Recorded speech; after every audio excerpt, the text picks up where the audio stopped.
Hi guys, so we have a physics question here. Um, it's a question related to projectile motion, or we can say uniformly accelerated motion. So I'm going to read it out. It said a particle is projected horizontally at 15 meters per second from a height of 20 meter. Calculate the horizontal distance covered by the particle before hitting the ground. Good. So it's a projectile question because um, the particle is actually moving. I'm just going to draw a small diagram describing what is happening here. The particle is moving under the influence of two forces in this case. So this is, I'll assume that the particle was thrown from a height of, this is my height, and they said the height is 20 meters above the ground, something like this. So this is my ground level.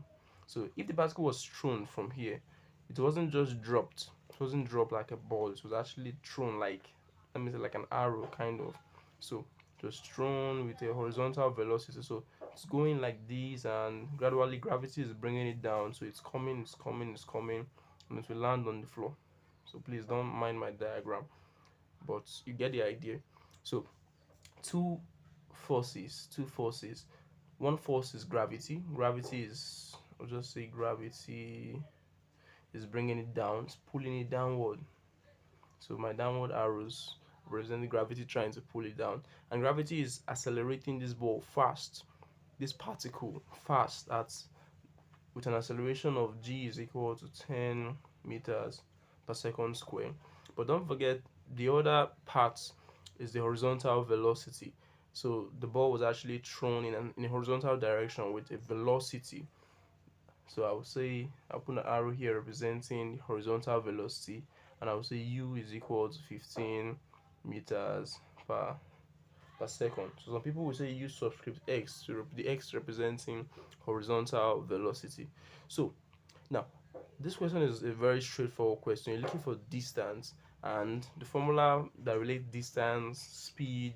This is a speed, initial velocity, or we can say initial speed, with time is this v, which is speed. So speed is equal to distance. Speed is equal to distance over time. So I can say v is equal to d over t.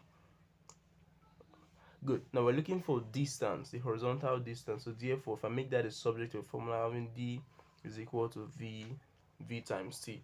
So we have v, which is 15, but we don't have time. So time is missing. So how do we get time? The time for the whole flight. So we can use the other information given, which is the information of the height of the cliff itself. So they said the height of the cliff is, I'm calling it a cliff because I just assume it's a cliff. So they said it's 20 meters. Good. So if we remember from our equations of motion, we have a formula that says S is equal to ut plus or minus 1 over 2 gt squared. I'm using g because this is acceleration due to free fall. Good. So S in this case is 20. Our u is going to be 0. So ut will be 0. Why is it 0? Because the initial velocity was actually a horizontal velocity, not a vertical velocity. So, and this is it is a vertical height, not a horizontal height. So I'll say um, 0 plus 0 plus is going to be minus if we are going up.